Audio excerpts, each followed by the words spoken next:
chapter 2 and read verse 9. पहिले Corinth 2 9 वचनाकडे आपले पवित्र शास्त्र उघडूया. हमारे शास्त्र को खोलकर हम पहले कुरिन्थ उसके 2 के 9 वचन को पढ़े। परंतु जैसा लिखा है कि जो आँख ने नहीं देखी और कान ने नहीं सुना और जो बातें मनुष्य के चित्त में नहीं चढ़ी वे ही है जो परमेश्वर ने अपने प्रेम रखने वालों के लिए तैयार की है। हे तर या शास्त्र लेखाप्रमाणे आहे, डोळ्याने जे पाहिले नाही, कानाने जे ऐकले नाही व माणसाच्या मनात जे आले नाही ते आपणावर प्रीती करणाऱ्यांसाठी देवाने सिद्ध केले आहे. But as it is written, I have not seen, nor ear heard, neither have entered into the heart of man the things which God had prepared for them that love Him. Praise the Lord. देवाच्या नावाला धन्यवाद असो. प्रभु का स्तुति हो। We have a speaking God. येथे बोलणारा एक देव आपल्यासाठी आहे. हमारे लिए बातें करने वाला एक परमेश्वर है। Our God speaks to us. देव आपल्याशी बोलतो. हमारा परमेश्वर हमसे बातें करता। This evening also, as the Lord speaks to us, the Lord should open our ears to hear His voice. या संध्या समय सुद्धा देव ज्याप्रमाणे आपल्याशी बोलत आहे ते ऐकण्यासाठी आपले कान सुद्धा त्याने उघडले पाहिजे. आज शाम को जैसे प्रभु हमसे बातें करते समय वो हमारी कानों को भी खोल देना है ताकि हम उसकी वाणी को सुने। That the Lord might open our ears, let us praise God. आपले कान देवाने उघडण्यासाठी स्तुती करूया. हमारी कान परमेश्वर खोलने के लिए हम प्रभु का स्तुति करें। Praise the Lord, praise the Lord, praise the Lord, praise the Lord. Speak to us, Jesus. Praise you, Lord. Praise you, praise you, praise you, Lord. Praise you, Jesus. These days we have been studying the Word of God under the theme Heaven and Hell. स्वर्ग आणि नरक या विषयावर आधारित देवाचे वचन आपण ऐकित होतो. स्वर्ग और नरक के विषय के आधार में आजकल परमेश्वर के वचन को सुन रहे थे। The first day we studied a few things about heaven, and yesterday we studied a few things about hell. पहिल्या दिवशी आपण स्वर्गाविषयी काही गोष्टी शिकले आणि त्याचप्रमाणे दुसऱ्या दिवशी नरकाविषयी काही गोष्टी शिकलो. पहले दिन हम स्वर्ग के बारे में कई विषयों को सीखे और दूसरे दिन हम नरक के बारे में कई विषयों को सीखे। Now there are many places in hell and there are many places in heaven. स्वर्गामध्ये आणि नरकामध्ये असे विविध स्थान आहेत. अभी नरक में बहुत सारी जगह है और स्वर्ग में भी बहुत सारी जगह है। Where you go after you die depends on how you live here while on earth. मृत्यूच्या नंतर तुम्ही कोठे जाल हे याच्यावर आधारित आहे की या भूतलावर असताना तुम्ही कसे जगाल. मृत्यु के बाद आप कहाँ पर जाओगे वो आप जो संसार में कैसे जीते हैं उसके ऊपर निर्भर है। So the choices we make every day, the decisions we make every day are very important, very critical, because of the millions of choices that we make in our lifetime, one leads to heaven, the other leads to hell. आणि जे निवड आपण या भूतलावर असताना करतो किंवा या भूतलावर असताना जे विविध निश्चय आपण करीतो हे फार मुख्य आहेत, कारण ते जे निवड आणि निश्चय आहेत ते ठरवतात की आपण मृत्यूनंतर कोठे जाणार. और हम जो पृथ्वी में जीते समय जो निश्चयों को और जो ऐसे वाचाओं को लेते हैं वो यही दिखाएगा कि हम आगे स्वर्ग की ओर जाएं या नरक की ओर जाएंगे. Yesterday we saw how if we lose the presence of God in our life, that can become dangerous and take us to hell eventually. काल आपण पाहिले की देवाचे सानिध्य जर आपण आपल्या जीवनात गमावले तर ते किती धोकादायक ठरून आपल्याला शेवटी ते नरकात नेईल. कल हमने देखा कि अगर परमेश्वर का समूह को हम नष्ट करने से वो हमारे लिए खतरनाक है और हमको नरक की ओर ले जाएगा. At this point I would like to make a confession. आणि अशा एका विषयाबद्दल मला सुद्धा एक कबूल करण्यासारखे आहे. और इस समय में मैं भी एक कबूली करना चाहता हूँ. I have noticed in my life, I have said praise the Lord, praise the Lord. I've spoken in tongues, I've done my ministries, I've even preached, all without the presence of God.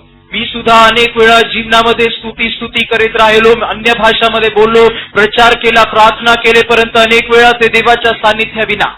और मैं भी मेरे जीवन में कई बार स्तुति KIA, प्रार्थना KIA, अन्य भाषा बोला, सेवकाई किया, प्रचार किया, लेकिन प्रभु के समूह के बिना. Not all the time, but there are occasions when I've done this. नेहमी नाही, परंतु काही वेळा असे घडले आहे. यह हर समय में ऐसा नहीं, लेकिन कई बार ऐसा हुआ.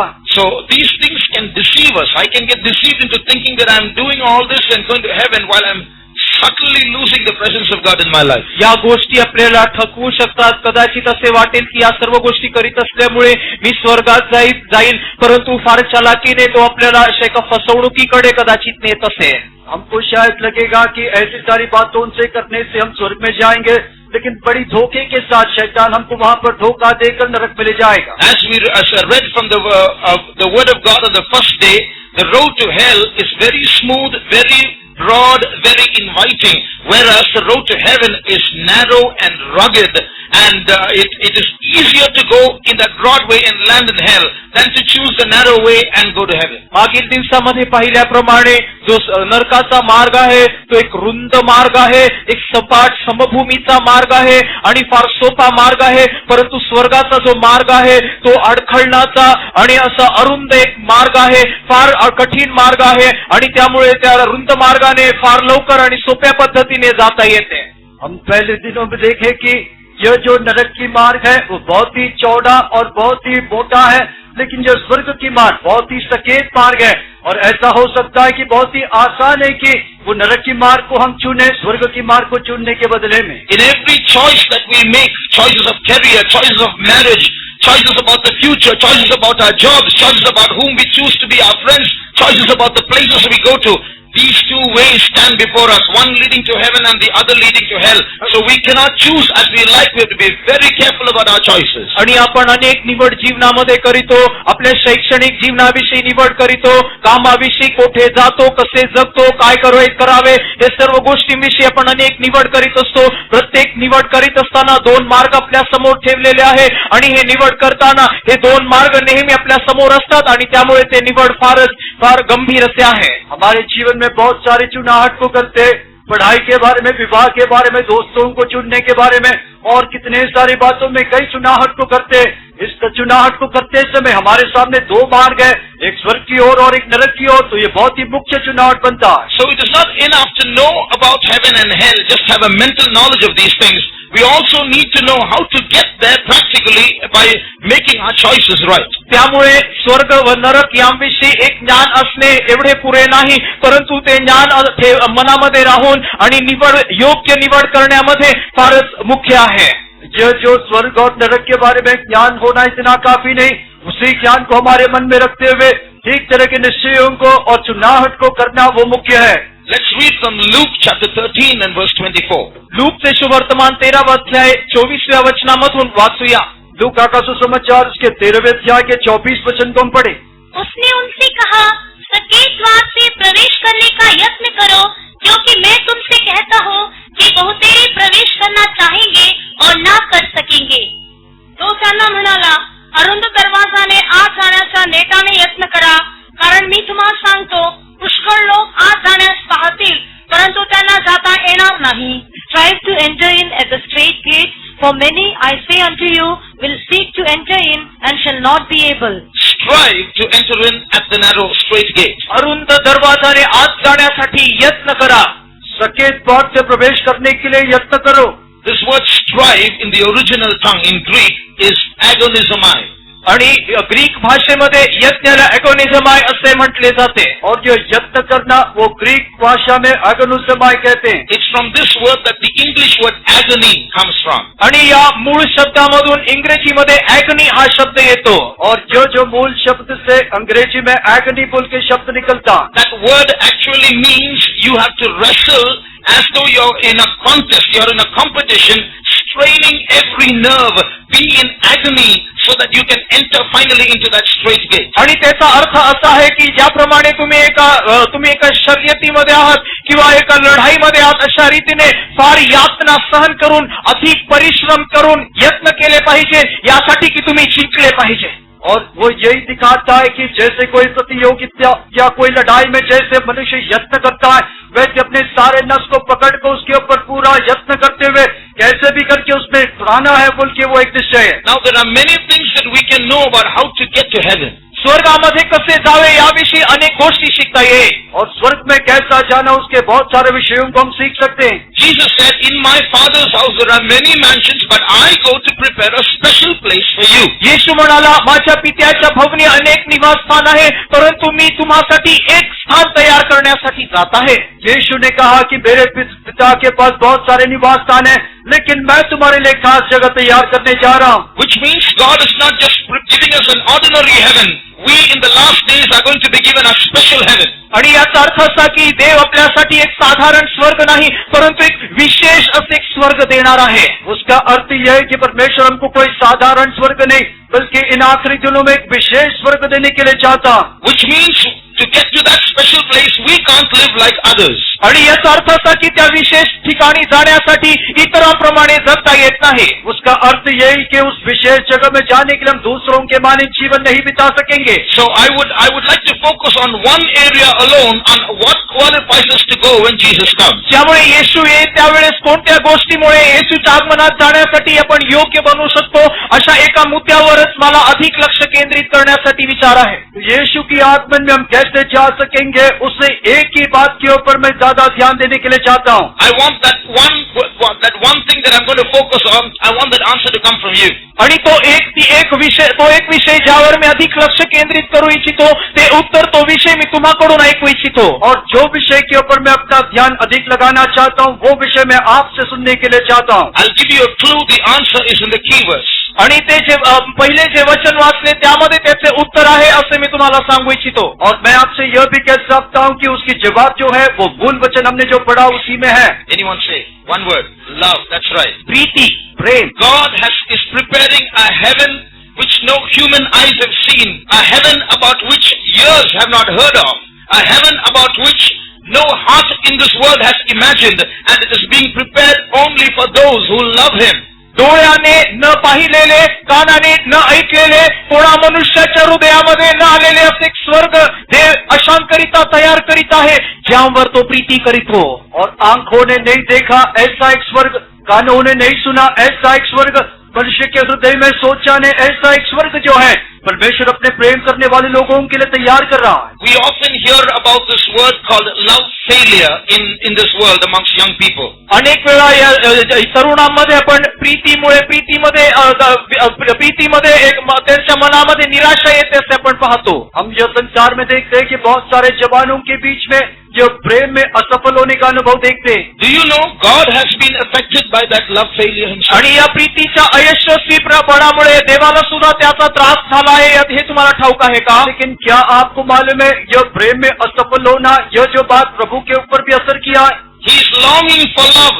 He loves each human being in this world, rich or poor, even if they have no home. He loves all of them equally, and he wants love as their response. But unfortunately, he has not got it. हे प्रीतीसाठी इच्छा धरीत आहे. भूतलावर असलेल्या प्रत्येक व्यक्तीवर तो प्रीती करीत आहे. धनी असो किंवा गरीब असो, घर असो किंवा नसो, प्रत्येकावर तो प्रीती करीत आहे आणि तो अपेक्षा करीतो की त्यांनी पण त्यावर प्रीती करावी, परंतु अनेक वेळा त्याची अपेक्षा भंग होत आहे. परमेश्वर यह चाहता है कि मनुष्य उसको प्रेम करे. वो संसार के सारे लोग जो धनी या कंगाल या जो घर वाला है या नहीं है, लेकिन वो जो प्रेम को अपेक्षा करता है, दुख की बात है कि वो आज तक वो पाया नहीं. But if there's anyone here who says, I really love God with my heart, I tell you, God is preparing a beautiful eternity for you. येथे बसलेली एक जरी व्यक्ती म्हणत असेल की हो माझ्या पूर्ण हृदयाने मी देवावर प्रीती करेल, तर मी तुम्हाला खात्रीने सांगतो की देव तुमच्यासाठी एक सार्वकालिक नगर वसवित आहे. अगर जहाँ पर कोई भी ऐसा कह सकता है कि मैं पूरा हृदय से प्रभु को प्रेम करता हूँ, तो मैं आपको हिम्मत के साथ कह सकता हूँ कि प्रभु आपके लिए बहुत ही सुंदर नगर बना रहा. If you love God and you get to heaven and you look around what God has prepared for you, जर तुम्ही देवावर प्रीती करीत असाल आणि स्वर्गात गेल्यानंतर देवाने तुम्हाला करिता जे तयार केले ते जर तुम्ही पाहिले, अगर आप परमेश्वर को प्रेम करके स्वर्ग में जाकर आपके लिए जो बनाए हुए सारे बातों को देखने से, you're not going to look around and say, that's all.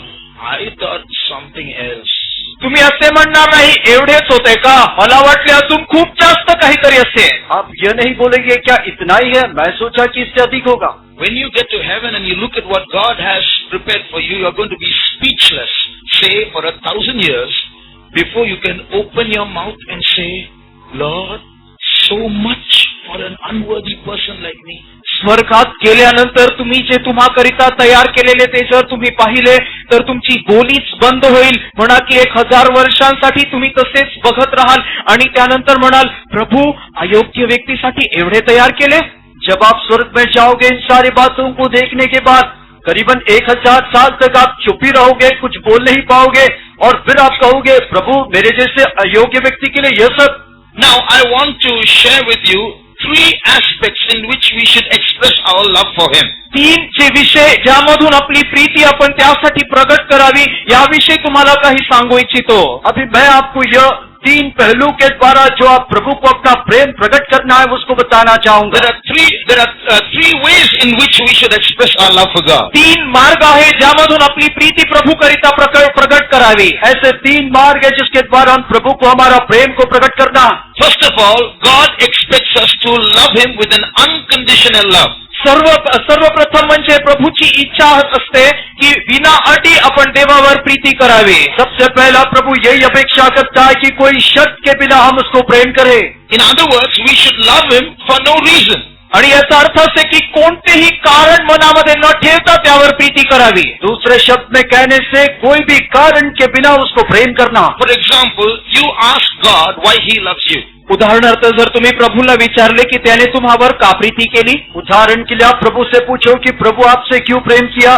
If you think twice, there's no reason to love you. जर दोनदा तुम्ही जर विचार करून पाहिले तर तुम्हावर त्याने प्रीती करण्यासाठी कोणतेही कारण नाही। अगर आप दो बार सोच के देखने से आपको प्रेम करने के लिए कोई भी कारण नहीं। On the other hand, God can give us 100 reasons why He need not love us. आणि दुसऱ्या हाती जर पाहिले तर त्याने असे 100 कारण दिले पाहिजे की का त्याने तुम्हावर प्रीती करू नये। लेकिन दूसरी ओर से देखने से वो ऐसा सैकड़ों कारण आपको दे सकता है क्यों कर वो आपको प्रेम ना करे। He has 100 reasons to legally, logically hate us. 100 असे त्याच्याकडे कारण आहे ज्यामुळे त्याने तुम्हावर प्रीती न करता तुम्हावर फक्त द्वेषच केला पाहिजे। पूरी तरह से आपको द्वेष करने के लिए और प्रेम न करने के लिए उसके पास 100 ऐसे कारण हैं। So if you ask God, oh Lord, why do you love me? जर तुम्ही प्रभूला विचारले हे प्रभू तू मुझवर का प्रीती करीतो, अगर आप प्रभु से पूछोगे प्रभु आप मुझसे क्यों प्रेम कर रहे हो, I think that's one question for which God won't have an answer. आणि तो एकच प्रश्न आहे ज्यासाठी प्रभूकडे कोणतेही उत्तर नाही।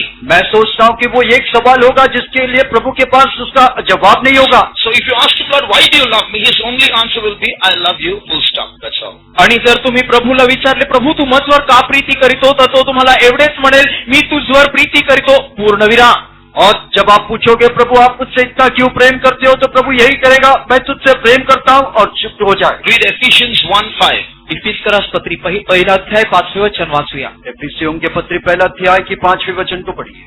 और अपनी इच्छा की सुमति के अनुसार हमें अपने लिए पहले से ठहराया कि यीशु मसीह के द्वारा हम उसके लेपालक पुत्र हों।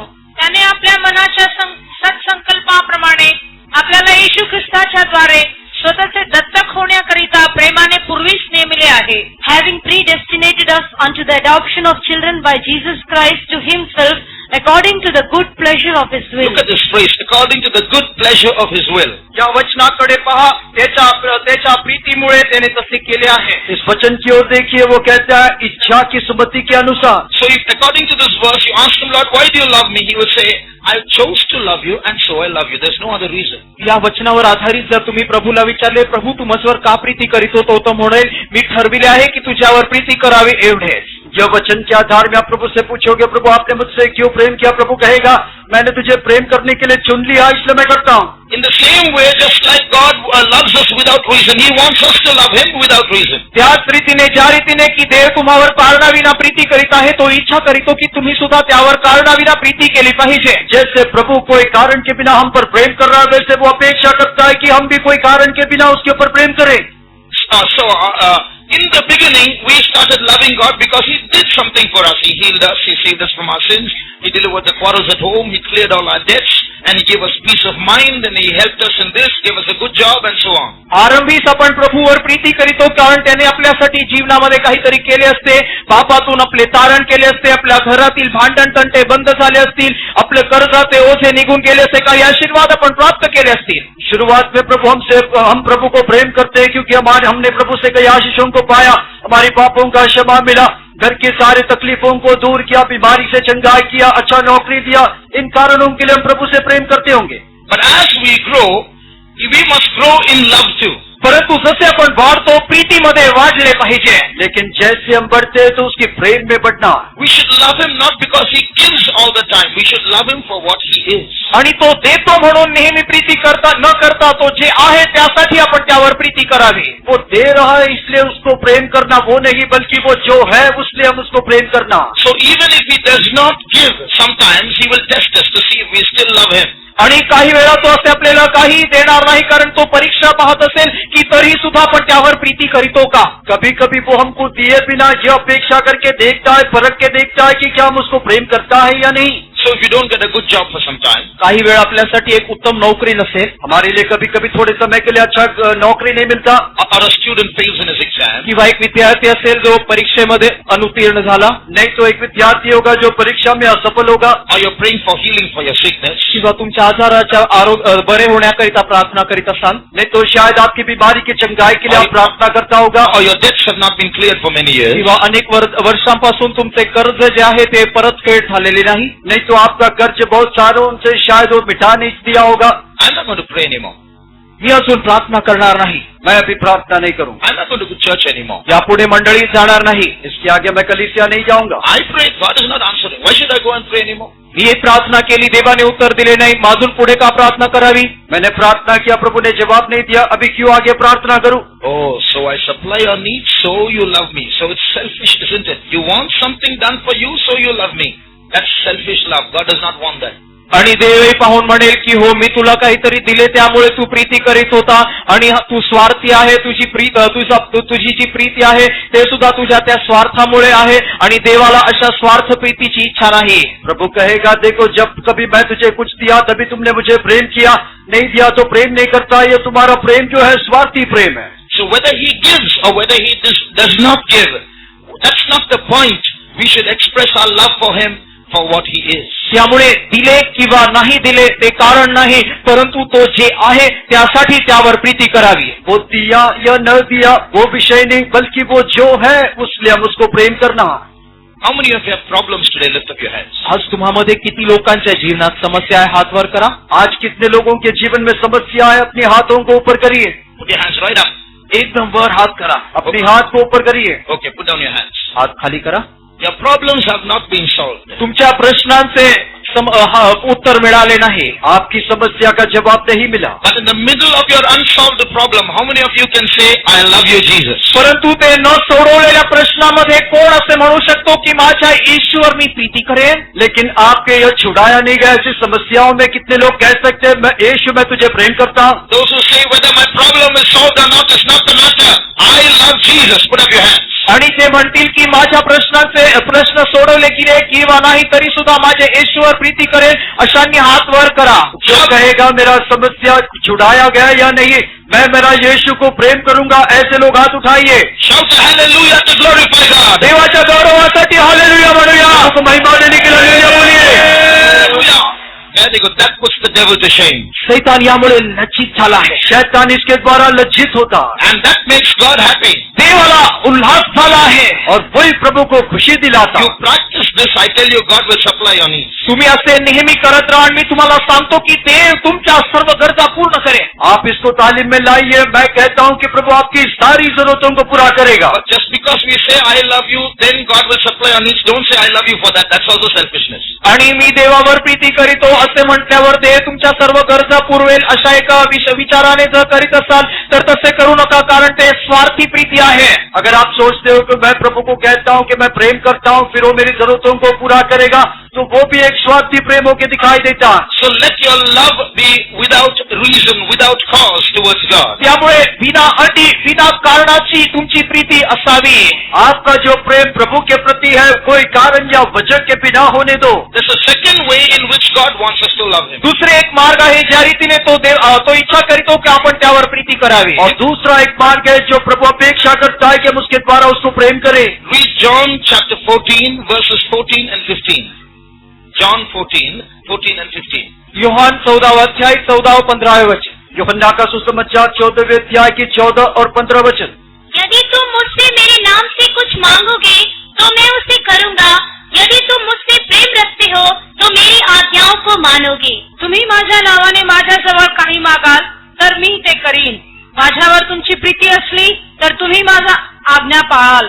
If ye shall ask anything in my name, I will do it. If ye love me, keep my commandments.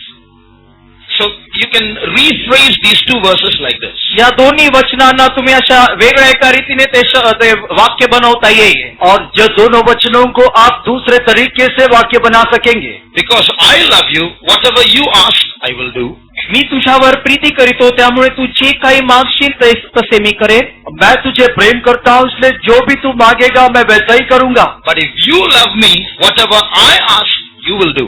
परंतु तू जर मुझवर प्रीती करीत असेल तर मी जे काही मागेन ते तू करशील. लेकिन अगर तू मुझसे प्रेम करता है तो जो भी मैं तुझसे मांगूंगा वो तू करेगा. So love for God should not be just clapping your hands and saying, praise the Lord, hallelujah, I love you, Jesus. It should not stop with that. It should be a love in action by obeying what God tells you to do. त्यामुळे देवावर प्रीती करणे म्हणजे टाळ्या वाजून गीत गाऊन hallelujah स्तुती असे म्हणून एवढ्यावर थांबू नये. परंतु देवावर प्रीती जर करायची असेल तर ती कृतीमध्ये आली पाहिजे आणि ती कृती म्हणजे त्याच्या आज्ञांची पालन करणे.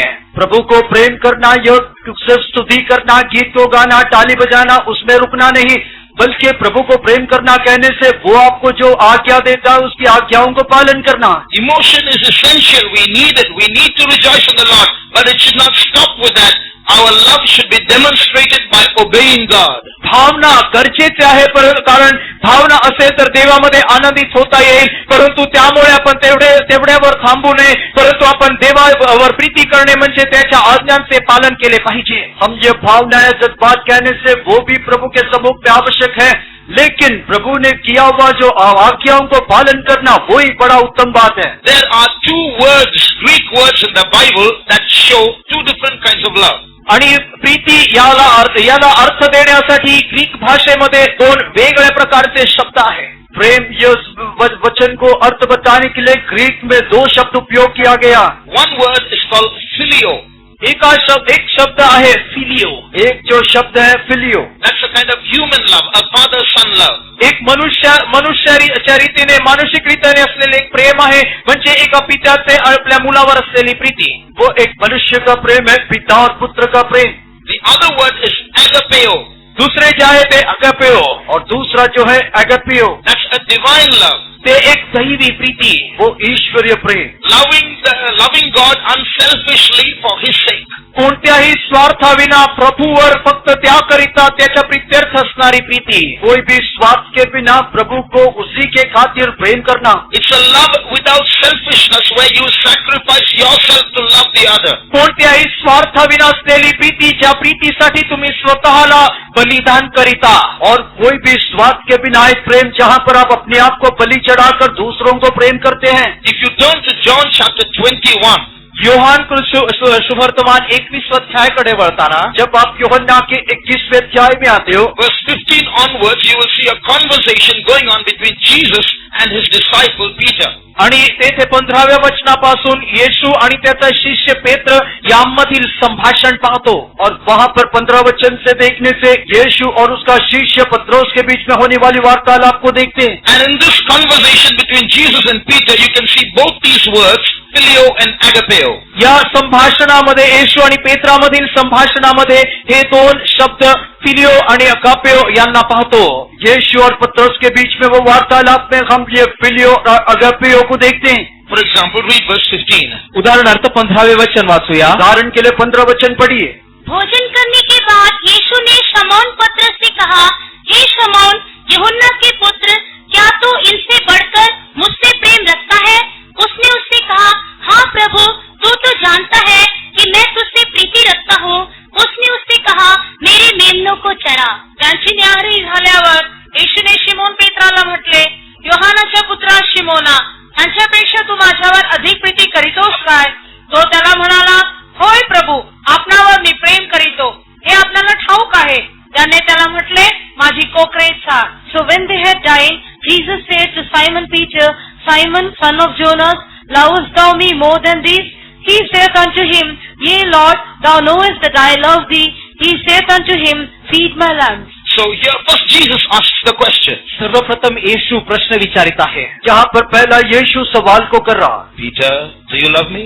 पेत्रा तू माझ्यावर प्रीती करीतो का? शमौन, क्या तू मुझसे प्रेम करता है? When Jesus used that word love, he was using the word agapeo. येशू प्रीती करीतो का असे प्रश्न विचारताना अगापेओ हा शब्दाचा वापर केला. जब यीशु ने वो प्रेम शब्द को इस्तेमाल किया तभी उसने अगपियो प्रेम को इस्तेमाल KIA. But when Peter replied, yes Lord, you know that I love you, he was using the word phileo in response. परंतु ज्यावेळेस पेत्राने उत्तर दिले, होय प्रभो आपणावर मी प्रेम करीतो, त्यावेळेस प्रेमासाठी वापरलेला तो शब्द फिलिओ होता. लेकिन जब पत्रोस ने उसको जवाब दिया, हाँ प्रभु तू जानता है कि मैं तुझसे प्रेम करता हूँ, तब उसने वो प्रेम के लिए फिलियो शब्द का इस्तेमाल KIA. In other words, Peter was not understanding what Jesus was asking. दुसऱ्या अर्थाने म्हणायचे तर पेत्र हे समजत नव्हता की येशू काय विचारित आहे.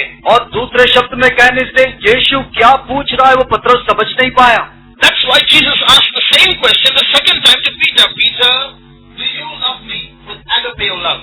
त्यामुळे दुसऱ्यांदा पेत्राला पुन्हा येशू तोच प्रश्न विचारित आहे, पेत्रा तू मजवर त्या अगापेओ प्रीतीने प्रेम करीतोस का? इसलिए पत्रोस से यीशु और एक बार वही सवाल पूछता है, हे शमौन क्या वो अगापियो प्रेम से तू मुझे प्रीति रखता है? Again Peter replies saying, yes Lord, I love you, but this time it's phileo again. परंतु पुन्हा तो पेत्र उत्तर देत आहे, तो प्रभू मी तुझ्यावर प्रीती करीतो. पुन्हा त्याने वापरलेला तोच शब्द होता फिलिओ. और फिर से शमौन ने जवाब दिया, हाँ प्रभु मैं तुझसे प्रेम रखता हूँ, लेकिन उसने फिर से वही प्रेम फिलियो को इस्तेमाल KIA. That's why Jesus asked the question a third time. त्यामुळे येशूने तिसऱ्यांदा प्रश्न विचारला. इसलिए यीशु तीसरी बार वो सवाल KIA. But the third time now Jesus is now telling him the difference. The third time Jesus asked the question, Jesus himself uses the word phileo. Do you love me with phileo love?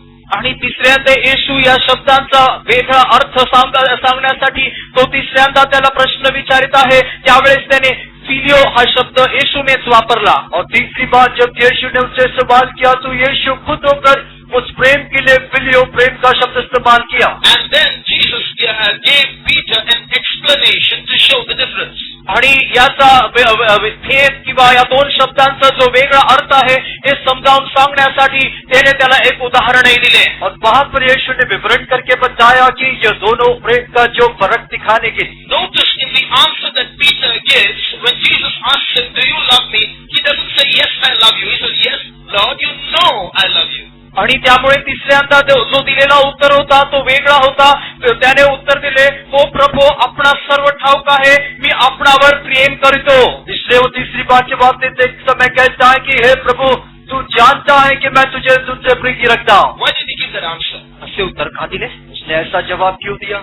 Because when the other disciple, Jesus was standing on the shore after the resurrection, कारण पुनरुत्थानानंतर जो येशू असा किनाऱ्यावर उभा होता, क्योंकि पुनरुत्थान के बाद यीशु वो किनारे पर खड़ा था. the disciples were in the boat. शिष्य त्या नावेमध्ये होते और शिष्य लोग नाव में थे. Suddenly they looked far away to the shore and said, hey, it's Jesus. आणि अचानक त्यांनी त्या किनाऱ्यावर पाहिले आणि म्हणाले, पहा येशू. अचानक वे लोग किनारे की ओर देखकर कहा, देखो यीशु. All the disciples came rowing to the shore. Peter jumped into the sea and swam to the shore. आणि सर्व जे शिष्य होते त्या नावेला त्या येशूच्या दिशेने ते लवकर घेऊन जाऊ लागले. परंतु पेत्र जो होता तो पोहतच त्या किनाऱ्यावर लगेच त्यांच्या अगोदर पोहोचला. शिष्य लोग जो है नाव में तुरंत ही यीशु की ओर आने के लिए प्रयास किए, लेकिन पतरस जो है तुरंत ही वो नदी में कूदकर वो यीशु की ओर वो तैर कराने लगा. After they all came together, Jesus said, bring the fish that you have caught. आणि सर्वजण एकत्रित आल्यानंतर येशूने विचारले, जे मत्स्य पकडले ते आणा. जब सभी लोग मिलकर यीशु के पास आए तब यीशु ने कहा, आपने जो मछलियों को पकड़ा वो लेकर आओ. Before the other disciples could react, Peter ran first to the net and drew it. आणि इतर शिष्यांनी काही प्रतिसाद देण्या अगोदर पेत्र पळत गेला आणि ते मासळी सर्व तो घेऊन आला.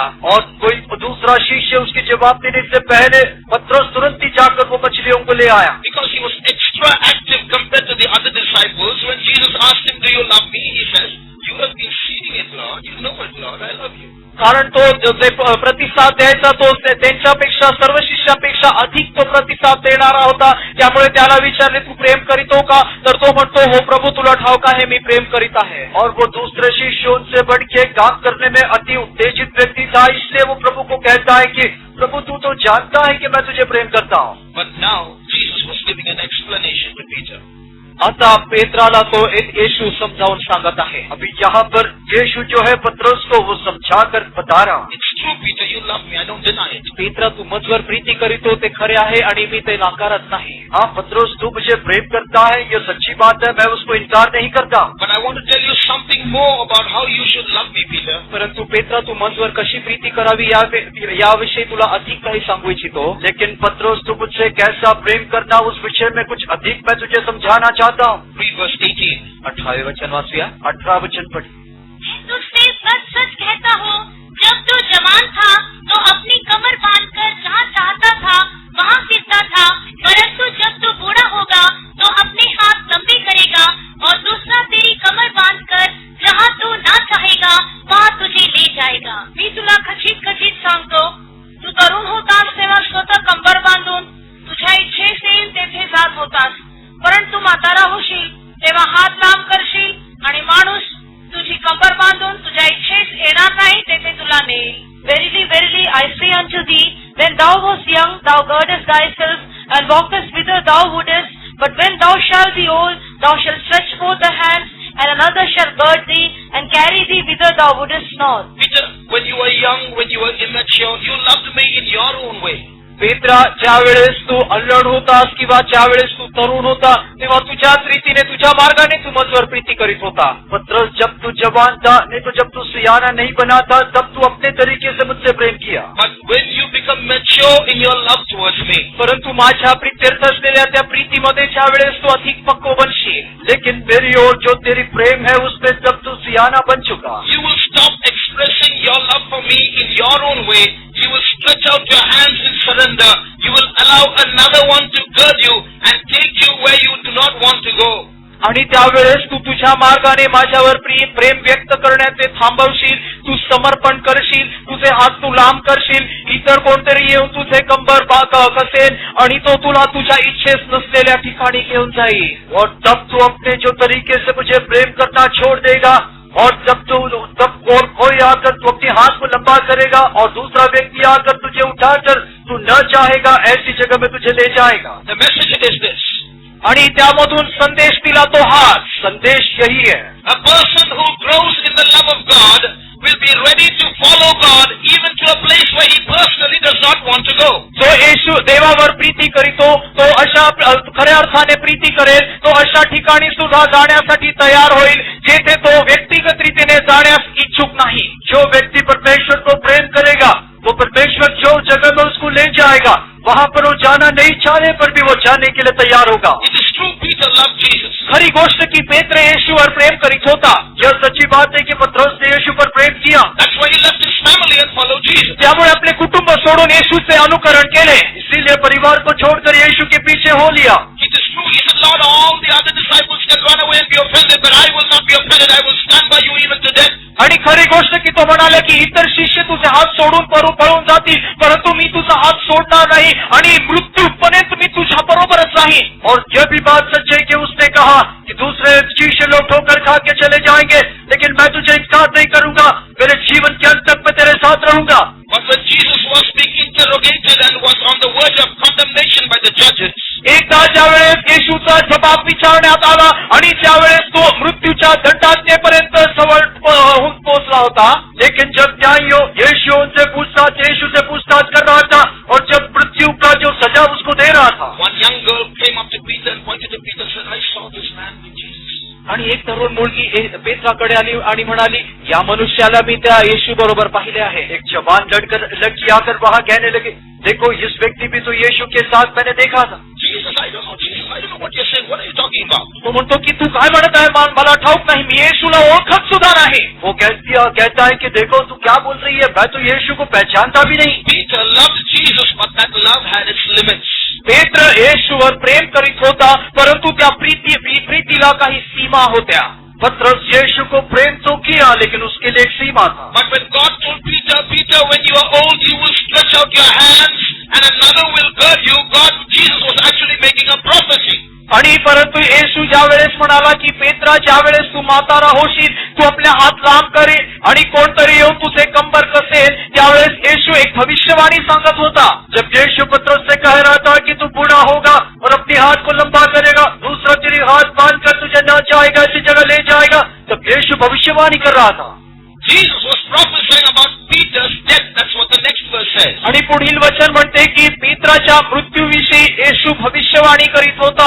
और अगले वचन में हम देख सकते हैं कि यीशु पतरस के मृत्यु के बारे में भविष्यवाणी कर रहा था। Do you know how Peter died? पेत्र कसा मेला ठाऊक आहे का? आपको पता है कि पतरस कैसे मरा? History does not record it, but the Bible does not record it, but history has recorded it. पवित्र शास्त्रामध्ये ते नमूद नसेल तरी इतिहास असे म्हणते। पवित्र शास्त्र में वो लिखा नहीं गया, लेकिन इतिहास में वो लिखा हुआ है। During the Roman persecution, Peter was hiding from the Roman authorities in a believer's house. आणि रोमी साम्राज्याच्या यातनाच्या समयी पेत्र एका विश्वासणाऱ्याच्या भवनामध्ये लपलेला होता। रोमी साम्राज्य के वो उपद्रव के समय में पतरस जो है एक विश्वासी के घर में छिपा हुआ था। And when it was twilight, the sun was about to set, the believer said, Peter, you should not remain here anymore. Walk out of Rome quickly. आणि ज्या वेळेस सूर्यास्त होण्याची वेळ आली होती त्यावेळेस तो विश्वासणारा म्हणाला, पेत्र तू अजून येथे राहू नको, तू रोम लवकर सोडून टाक।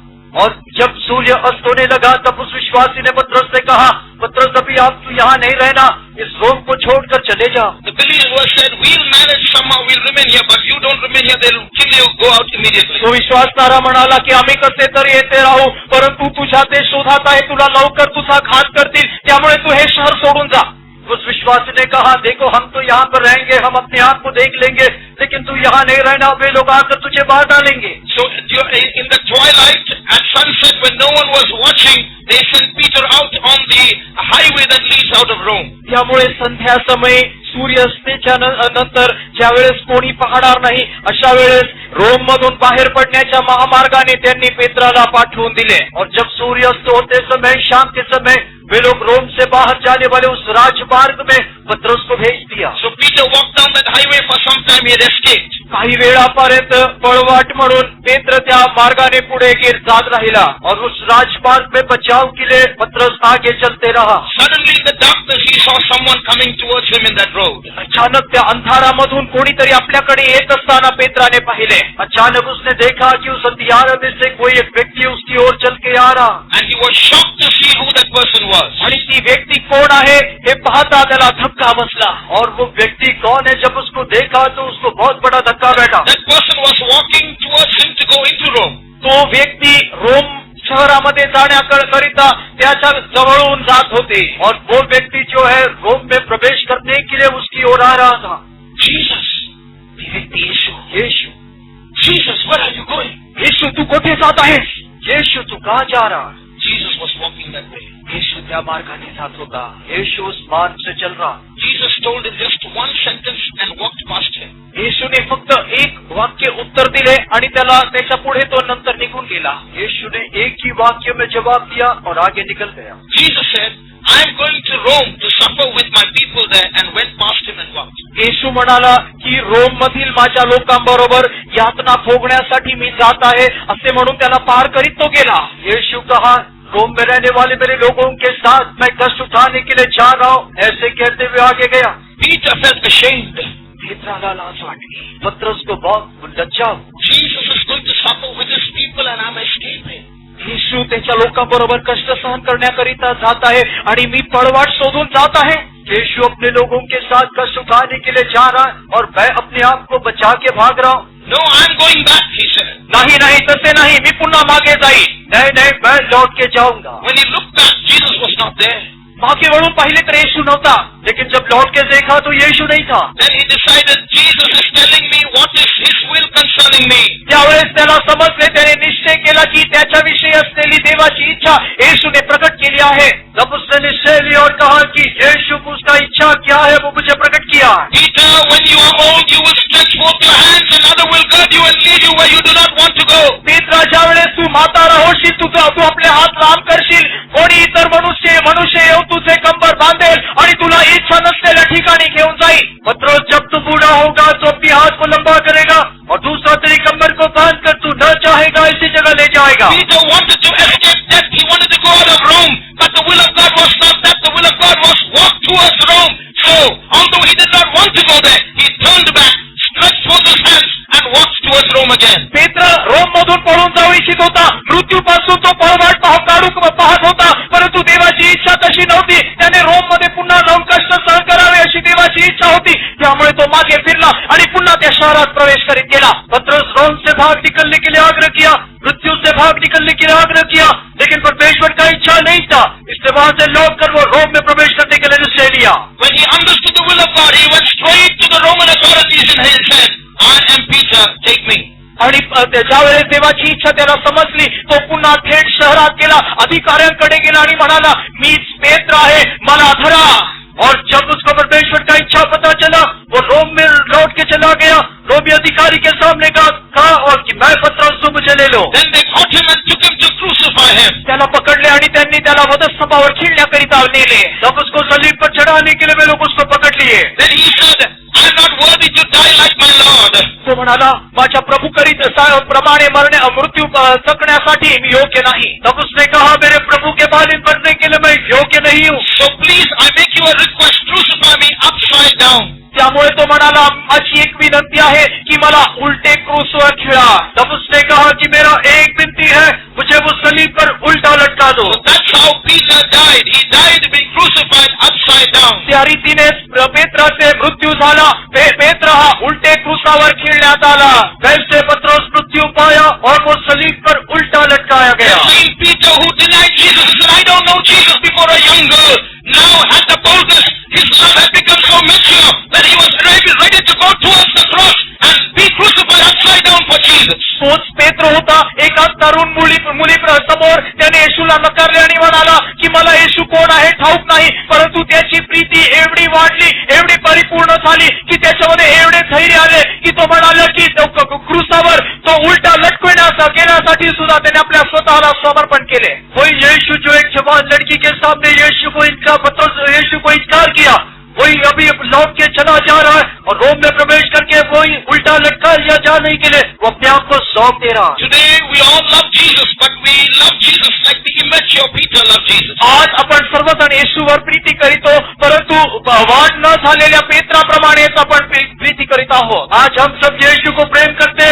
लेकिन वो प्रेम में सियाना होने बिना पतरस के मानिंद हम यीशु को प्रेम करते. Our forefathers laid down their lives for the truth. आपल्या पित्यांनी सत्याकरिता आपले प्राण वाहिले. हमारे पूर्व पिताओं ने सत्य के लिए अपने प्राण को दे दिए.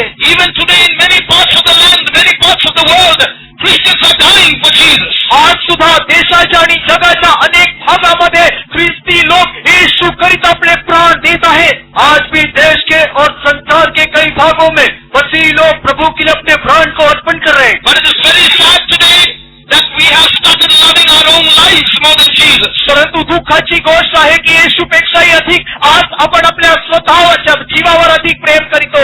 लेकिन दुख की बात यह है कि यीशु से बढ़कर आज हम अपनी प्राणों को प्रेम कर रहे हैं. There is a song which goes like this in English. इंग्रजीमध्ये असे एक गीत आहे. अंग्रेजी में ऐसा एक गीत है. Shall I be carried to the skies on flowery beds of ease, while others fought to win the prize and sailed through bloody seas? ते म्हणतात की मी त्या स्वर्गामध्ये आरामदायक अशा फुलांच्या गुच्छावर बसून जाऊ का, किंवा इतर ते पारितोषिक मिळवण्याकरिता अधिक यत्न करून ज्यांनी पीडा सहन केले. जब दूसरे लोग वो खून के समुद्र के ऊपर से जाकर वे लोग उस इनाम को पाते समय मैं ये फूल के गुच्छे के ऊपर आराम से बैठकर क्या स्वर्ग में जाऊं? When my forefathers had shed blood and sailed through those seas of blood to get to heaven, how can I expect to lie on a bed and make an easy way to heaven? माझ्या पूर्वपित्यांनी रक्त वाहिले, त्या रक्ताच्या समुद्रामधून ते पुन्हा पुढे गेले आणि त्यांनी त्यांचे ते पारितोषिक प्राप्त केले. अशा वेळेस या फुलांच्या गुच्छावर बसून मी तेथे कसे जाऊ? मेरे पूर्व पिता अपने लहू को बहाकर उस जो लहू के समुद्र में से पार करके स्वर्ग में गए, तो मैं इस आसानी जो फूल के गुच्छे के ऊपर लेटकर कैसे स्वर्ग में प्रवेश करूं? We speak about will of God all the time. Do you know God has a will about your life and also about how you should die? आपण देवाची इच्छा असे अनेक वेळा म्हणतो, परंतु तुम्हाला ठाऊक आहे का तुमचे जीवन आणि त्याचप्रमाणे तुमचे मृत्यू कसे असावे याविषयी सुद्धा देवाची इच्छा आहे. हम हमेशा कहते हैं कि प्रभु की इच्छा, लेकिन क्या आप जानते हैं कि आपके जीवन और आपके मृत्यु के बारे में भी प्रभु का एक इच्छा है? Read verse 19 of that chapter. याच अध्यायाचे 19वें वचन सुद्धा वाचूया. उस अध्याय के 19 वचन को पढ़िए. उसने इन बातों से बता दिया कि पतरस कैसी मृत्यु से परमेश्वर की महिमा करेगा, और यह कहकर उससे कहा, मेरे पीछे हो ले. तो कोणत्या प्रकारच्या मरणाने देवाचे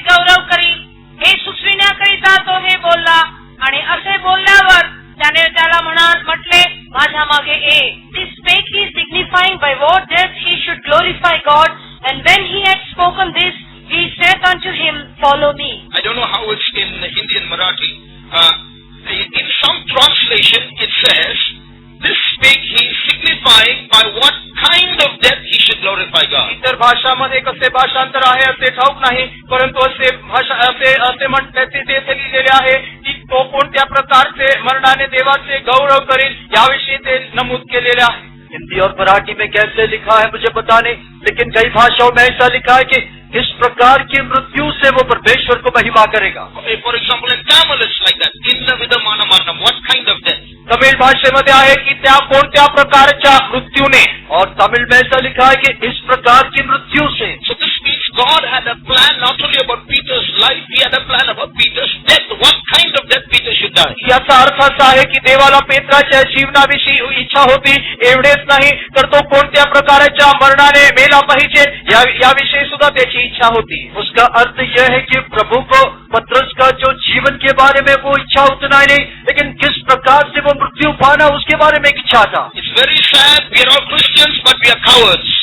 आणि खेदाची गोष्ट आहे की आपण ख्रिस्ती आहोत, परंतु आपण असे पळपुटे आहोत. यह बहुत ही दुख की बात है कि हम मसीही लोग हैं लेकिन डरपोक हैं. There's a particular story I tell wherever I go. आणि एक विशेष गोष्ट आहे, मी जेथे कोठे जातो मी ते सांगतो. और जहाँ कहीं पर मैं जाता हूँ तो एक खास कहानी को बताता हूँ. One day a Christian service was going on. एकदा एक ख्रिस्ती आराधना चालत होती.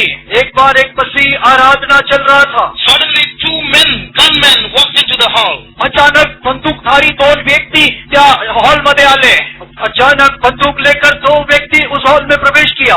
Stop the service immediately. आणि अचानक म्हटले आराधना लवकर थांबवा. और तुरंत ही कहा कि आराधना को रोक दो.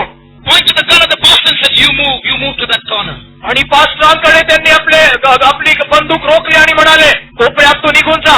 और पास्टर के सर की ओर अपनी बंदूक को रखकर कहा कि तू उस कोने की ओर चले जा. So the pastor went to that corner. Pastor कोपऱ्यामध्ये निघून गेले. पास्टर उस कोने में चला गया. Then they pointed the gun at the crowd.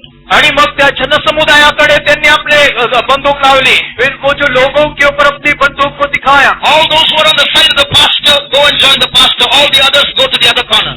आणि ते म्हणाले जे पास्टरांबरोबरचे आहे ते सर्व पास्टरांच्या बाजूला जा, इतरांनी दुसऱ्या कोपऱ्यामध्ये निघून जावे. और जो कोई पास्टर के भाग में है उसके पास चले जाओ और शेष लोग जो है दूसरे कोने में चले जाओ. So the guns remained pointed at the whole crowd. पूर्ण जनसमुदायाकडे त्यांनी आपली बंदूक रोखून ठेवली. ये 2 लोग बंदूक पूरे लोगों के ऊपर उन्होंने लगा दिया. Everybody in the crowd knew if they go and join the pastor, they're going to lose their heads. आणि त्यांना ठाऊक होते की पास्टरांबरोबर जो कोणी जाईल त्यांचे डोके उडवण्यात येईल. उस भीड़ में सभी लोग जान लिया कि अगर वे लोग पास्टर के पास जाने से उनके सर उड़ा दिए जाएंगे. You know what happened? तुम्हाला ठाऊक आहे काय घडले? आपको पता क्या हुआ? Only 2 people went to that side.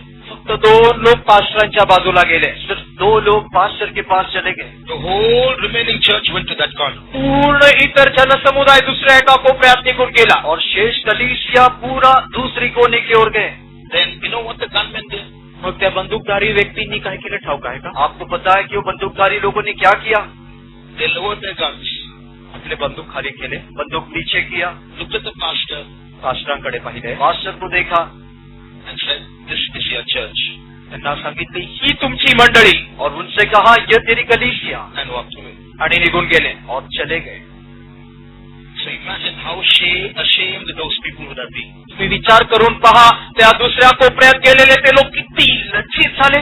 आप सोच कर देखिए उस कोपरे में गए लोग कितना लज्जित हुआ होगा.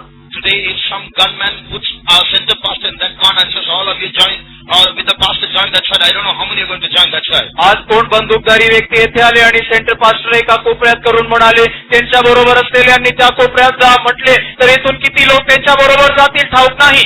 आज बंदूकधारी कोई व्यक्ति आकर हमारे केंद्रीय पास्टर को एक कोने में रखकर कहेंगे कि जो कोई उसकी ओर है वहाँ चले जाओ, तो कितने लोग जाएंगे पता नहीं. You know what we will say? आपण काय म्हणू ठाऊक आहे का? आपको पता है हम क्या बोलेंगे? God doesn't look at the outside; He looks only at the inside, and we'll go that side. ते म्हणतील की देह बाहेरील पाहत नाही अंतर्यामी पाहत आहे असे म्हणून ते दुसऱ्या कोपऱ्यात निघून जातील. हम कहेंगे कि प्रभु जो बाहर से नहीं देखता वो भीतर ये भागों को देखता है, कहकर हम दूसरे कोने में Or जाएंगे. we'll say, "Lord, this one time, please forgive me, and we'll go that side. किंवा ते म्हणतील प्रभु या एक वेळा तुम्हाला क्षमा कर असे म्हणून ते दुसऱ्या कोपऱ्यात निघून जातील. नहीं तो हम यह बोलेंगे प्रभु ये एक बार मुझे तू क्षमा कर और उस कोने में हम चले Brothers जाएंगे. and sisters, we have to grow in obedience. बंधू आणि बहीण आपण आज्ञा पालनामध्ये वाढले पाहिजे. भाई और बहनों, हमको आज्ञाकारी उस स्वभाव में बढ़ना. God has prepared a beautiful place for us. प्रभूने आपल्यासाठी एक सुंदर स्थान तयार केले आहे. प्रभु हमारे लिए एक सुंदर जगह तैयार KIA. One man of God called C.H. Spurgeon said this. आणि C.H. स्पर्जन नावाच्या एका देवाच्या व्यक्तीने असे म्हटले, जो एक्सपर्ट में कि परमेश्वर का जो व्यक्ति जन ऐसा कहा, If I have to cross through 7 hells to go and meet Jesus, I'm ready to cross through those 7 hells. 7 नरक पार करून जर येशूकडे जर जायचे असेल तर मी ते 7 नरक पार करण्यासाठी तयार आहे. अगर 7 नरक को पार करके मुझे यीशु को मिलना है तो वो 7 नरक पार करने के लिए भी मैं तैयार हूँ. Let me ask you an honest question. Give me an honest answer. एक खरे प्रश्न विचारू इच्छितो, त्याचे मला तुम्ही उत्तरही खरेच द्या.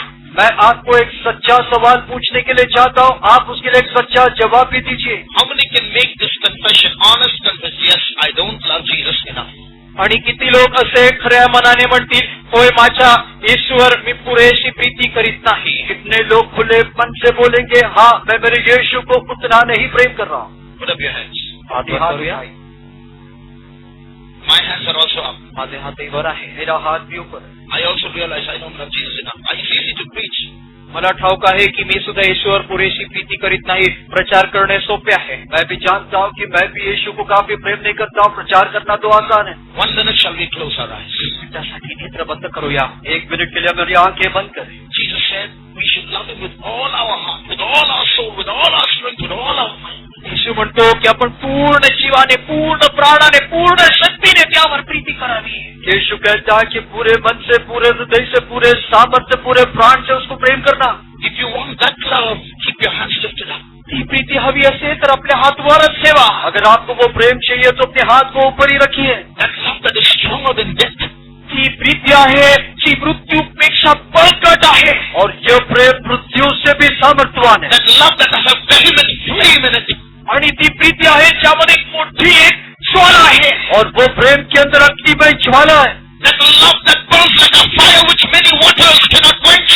ती अशी एक अग्निप्रमाणे प्रीती आहे ज्याला किती पाणी विझवू शकत नाही. वो एक ऐसी आग के मानिंदे को बहुत जल भी उसको बुझा नहीं सकेगा. With a humble heart. एका नम्र हृदयाने, एक नम्र हृदय से, But with great desire for that love. परंतु एका त्या प्रीतीसाठी मोठ्या उत्कंठाने, लेकिन उस प्रेम के लिए बड़ी आग्रह के साथ. Let's look up to our Jesus and praise him. येशूकडे वर पाहून स्तुती करूया. हमारी यीशु की ओर देखकर हम उसकी स्तुति करें. Let your praise express your desire for that love. त्या प्रीतीसाठी असलेली ती उत्कंठा त्या स्तुतीमधून प्रदर्शित होऊ दे. आपके स्तुति के द्वारा उस प्रेम के लिए वो आग्रह प्रकट होने दो. Praise the Lord! Praise the Lord! Praise you, Jesus! We want that love, Lord! Jesus! Praise you, Lord! Praise you, Lord! Praise you, Lord! Praise you, Jesus! We praise you! We praise you, Lord! We praise you! We praise you, Lord! Thank you, Lord! We thank you, Lord! We thank you, Jesus! We praise you!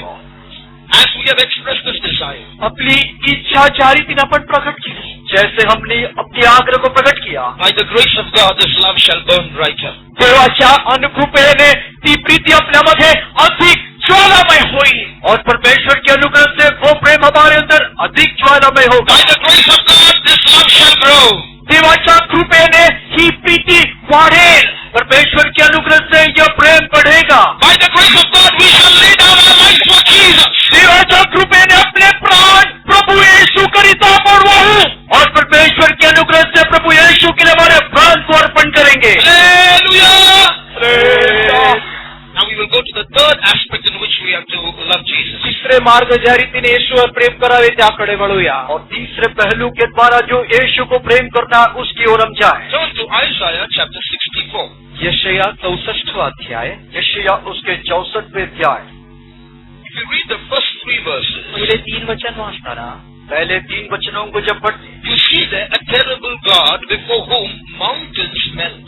एक भयानक प्रभू देव पाहतो ज्याच्या समोर जे अपर्वत आहे ते सुद्धा वितळू लागत आहे. और ऐसा एक भयानक परमेश्वर जिसके सामने पहाड़ भी पिघल जाता. You also see a set of human beings in verse 6 who are unclean, whose righteousness is as filthy rags, who fade as a leaf. आणि त्या 6व्या वचनामध्ये असे सुद्धा मनुष्य पाहतो ज्यांचे वस्त्र त्या घाणेरड्या वस्त्रासारखी ज्यांचे वस्त्र आहे आणि जे पाल्याप्रमाणे वाळून गेले आहे. और एक अशुद्ध मनुष्य के बारे में पढ़ते जिसके धर्म जो है मैले चितौड़े के मानिंद है और जो पत्ते की नाई मुरझा जाते हैं. So you see two entities there. येथे दोन व्यक्ती पाहतो. वहाँ पर दो भाग को देखते हैं. One, a terrible God before whom the mountains melt. भयानक देव ज्यासमोर पर्वत कंपायमान होता है. एक जो भयानक परमेश्वर जिसके सामने पहाड़ पिघलता. Two, a set of unclean people whose righteousness is as filthy rags who fade as a leaf. दुसरे एक गट अशुद्ध मनुष्यांचे ज्यांचे धर्मकृत्य एक फाटक्या घाणेरड्या चिंध्याप्रमाणे आहे जे वाळलेल्या पाण्याप्रमाणे आहे. और दूसरा अशुद्ध मनुष्य जिसकी धर्म जो है वो पहले चितौड़े के मानिंद और जो पत्ते की नाई मुरझा जाते हैं. But you see, these unclean people whose righteousness are as filthy rags, they are calling out to God. परंतु आपण पाहतो हे अशुद्ध मनुष्य ज्यांचे धर्मकृत्य घाणेरड्या वस्त्राप्रमाणे आहे ते प्रभूकडे आरोळी ठोकत आहे. यह शुद्ध मनुष्य जिसके धर्म के काम पहले चितौड़े के मानिंद है प्रभु को देखकर दुहाई दे रहे हैं. In verse 8, those unclean people are calling out to God and say, Father, you are our Father, you are the potter, we are the clay. आणि 8व्या वचनात पाहतो ते देवाला हाक मारून म्हणत आहे तू आमचा पिता आहे आम्ही माती आहो तू आमचा कुंभार आहे. और 8वें वचन में प्रभु को देखकर वो दुहाई देते प्रभु तू हमारा पिता है तू हमारा कुम्हार है और हम मिट्टी है. So they are acknowledging, Lord, we are like marred clay, but you are the potter. Please mold us according to your will. ते स्वीकारून म्हणत आहे प्रभू आम्ही मातीप्रमाणे आहे तू आमचा कुंभार आहे तुझ्या मनाप्रमाणे तू आम्हाला बनाव. वो वे लोग वहाँ पर मान लेते हैं कि प्रभु हम तो मिट्टी है तू हमारी कुम्हार है तेरी इच्छा के मानिंद तू हमें बना ले. Now there is a difference between this clay that this verse talks about and ordinary clay. आणि या वचनामधील माती आणि साधारण माती यामध्ये काय फरक आहे. अभी यह वचन में लिखा हुआ मिट्टी और साधारण मिट्टी के बीच में अंतर है.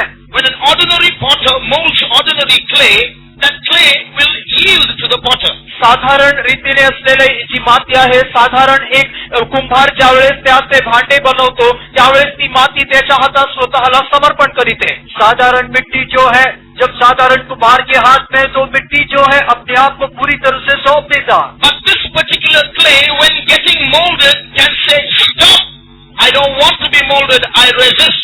परंतु ही जी विशेष माती आहे ज्यावेळेस तो कुंभार त्यामधून काही भांडे बनवित असतो त्यावेळेस ती माती म्हणू शकते थांबव तू माझे भांडे आता यापुढे बनवू नको.